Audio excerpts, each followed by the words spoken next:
On this channel, I'm always trying to think of ways to help aspiring music producers not only refine their craft as a music producer, but have all the tools and knowledge that they need to start pursuing a career as a music producer, not necessarily straight away full time, but getting your foot in the industry as a producer and starting to maybe just make a little bit of money doing something that you love. Now, I'm always trying to think of new sources of information that I can relate to you, that can help. And today's video I thought would be a really good concept to do because I really wanted to talk about the things that don't matter as a music producer. Because in your time, maybe on the internet, you may have been told something or read something that you have to do to be a music producer, or you have to do to be successful, not only just in your industry as a music producer, but just in any creative at all. Well, hopefully in this video, not only will I be able to dispel some of that for you, but also you might be able to relay to you some helpful knowledge that again might help you going forward and answer some questions you may have had when debating whether you want to pursue a career as a music producer, or even if you just started recently and you want to know how to better yourself and be better prepared to smash it as a music producer in this industry. So I've come up with 5 things which I don't think matter as a music producer going forward in 2024. So by watching this video to the end, hopefully that'll make you better equipped to pursue a career as a music producer. So let's start off with number 1, and this is a pretty basic answer, but I feel like it does need to be said, and that is it doesn't matter which DAW you use. Now, there's always going to be bias in the industry, and there are going to be producers who prefer certain DAWs over others. They may even go as far to say some DAWs are better than others.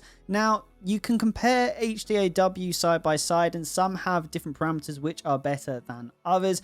For example, I've always seen stuff like Ableton as better for electronic music. Meanwhile, Logic Pro X, due to its very user-friendly and simple layout, makes it very good for songwriters, and a very good entry-level DAW as well, considering that it is almost very identical to GarageBand in a lot of parameters. I could go for every DAW, but at the end of the day, every DAW, basically down to the bare bones, does the same thing, and that's not going to hinder your chances at being a successful music producer depending on what DAW you use. Now, obviously, if you are not an Apple user, then you just can't use Logic Pro X altogether, but there is so many DAWs to choose from, and to be honest, they all are very good in their own right. For example, FL Studio has come a long way in the past couple of years, and it's actually a DAW of choice for most beat makers. I am someone who swears by Logic Pro X, and I have done for the past 11 years, and I will continue to use Logic Pro X just because it's just comfortable. It's like a pair of gloves. I put it on and I feel comfortable wearing it. But I've also used Cubase as well, and I've used Ableton Live, especially when I was doing my degree in music production, and I genuinely didn't see much of a difference. At the end of it all, it just comes down to preference, so don't worry too much about which DAW you use. Now, the next thing that doesn't matter is if you are going full-time straight away.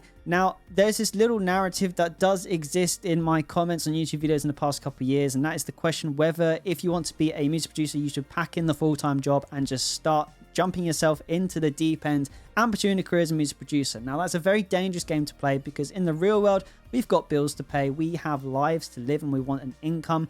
And just to drop everything, give yourself no income and go straight into being a music producer is just not a feasible way to go about it. Realistically, you want to always be giving yourself an income because that's going to fund your lifestyle and also fund your music production as well. So to quit a 5-day-a-week job to start doing music is not going to be a viable way to do it because it is too risky. You may have heard stories of that 1% people who have one song that goes viral, or they get lucky on some sort of placement, and then they're set from a music production point of view going forward. But the reality is that's not going to happen unless, again, you are that 1% of 1%. And even though you definitely should believe in your abilities, I wouldn't go around expecting some sort of viral content to just pop out from you, because realistically, it's going to take time to make adjustments to your content, to find stuff that works or find services that work for you. So unfortunately, you can't just assume that when you jump into this music producer career, you're going to hit the ground running, because you're not. I'm going to give you the best example of my journey as a music producer. When I decided I wanted to pursue a career as a music producer and a songwriter,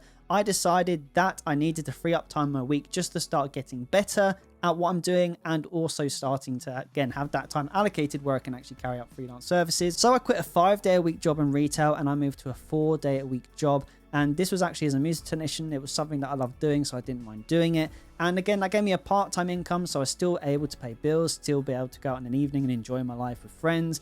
But I had the extra day in the week where I started dedicating to trying to pursue a career in music. At the time, promoting freelance services and trying to get work with other artists. And then when I'd done well after a couple of years, it did take a couple of years, I went to a 2-day-a-week job because all of a sudden I now have the justification to have them 3 days in a week to fill with music production work. So it wasn't so much of a risk doing it because the 2-day-a-week part-time income and the income I was getting from freelance services equated to a full-time income, which meant again I was able to do more music during the week but also had that safety cushion of that 2-day-a-week job in case things went a little bit tits up on the income front for music producing services. And then after about 3 to 4 years, I think it was, in the end I finally packed in my 2-day-a-week job when I had a full-time freelance income. It was the best feeling in the world. It was the long way round, definitely felt like it, but it was 100% worth it in the end. That is the best way to do it in my opinion. So if you're someone right now stuck in a 9-to-5 job and you want to pursue a career as a music producer, that is the way I recommend doing it. Okay, the next thing that doesn't matter is if you are motivated every single day. Now, I wanted to touch on this one basically because in the past week I have not been very well, and for the first time in a long time I couldn't do any music work for a week. I have a very strict routine when it comes to my music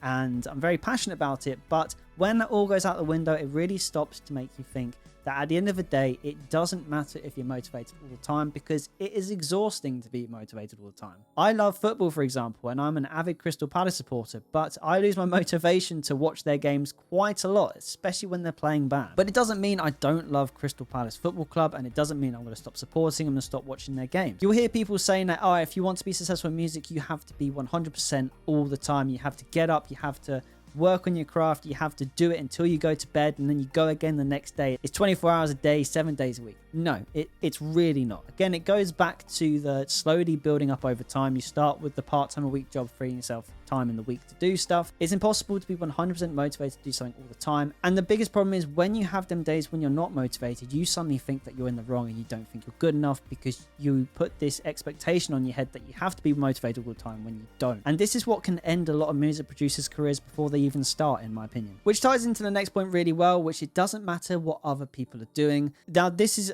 a pretty short and explanatory answer, but the biggest thing I found is when I was comparing my journey to other people, that's when I was making the least amount of progress because I was currently watching what they were doing and trying to replicate what other people were doing, maybe if it was content online or a certain type of service which you wanted to do. But the thing is, once it's been done, it's really hard to replicate results.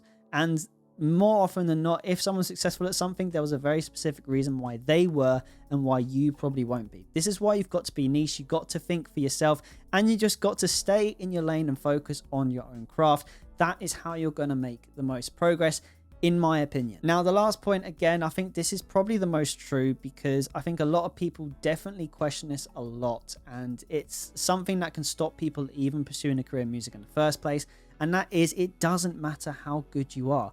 If you're watching this video right now and you don't think you're good enough to be a music producer, let me tell you something. When I first started making music 11 years ago, when I started trying to become full-time, I definitely was not good enough to be full-time at music production. I definitely wasn't the best. Even now, I'm a full-time music producer, and you watching this right now, you're probably a better music producer than me. And that's the reality of it. You can have all the talent in the world in abundance, but if you don't apply it on a consistent basis or actually think about how you can monetize your craft, you're just not going to get anywhere as a music producer. The best example I can give for this is in beat making. When I first started making beats 2 years ago, with beat making, basically you can sell instrumentals on site. And when I first started doing that, I used a lot of beats which I had on my hard drive to get some sort of a catalog going. This is beats that I'd made in the first 5 years of being a music producer.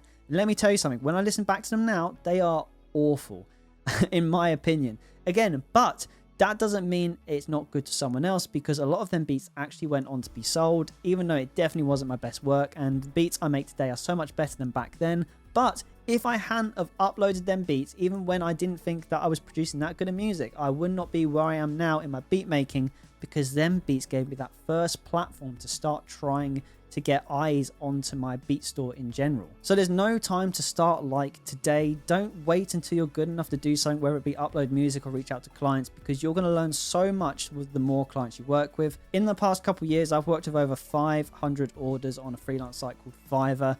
And I've learned so much more from other artists than I did doing any sort of degree at all, or reading from a textbook how to produce music. It really is the experience of actually applying and doing it which really helps you refine your craft as a music producer, in my opinion. But yeah, guys, I hope you found this video helpful, and if you did, smash the subscribe button, as it is the best way to support the channel. Keep making music, and of course, I will see you in the next video.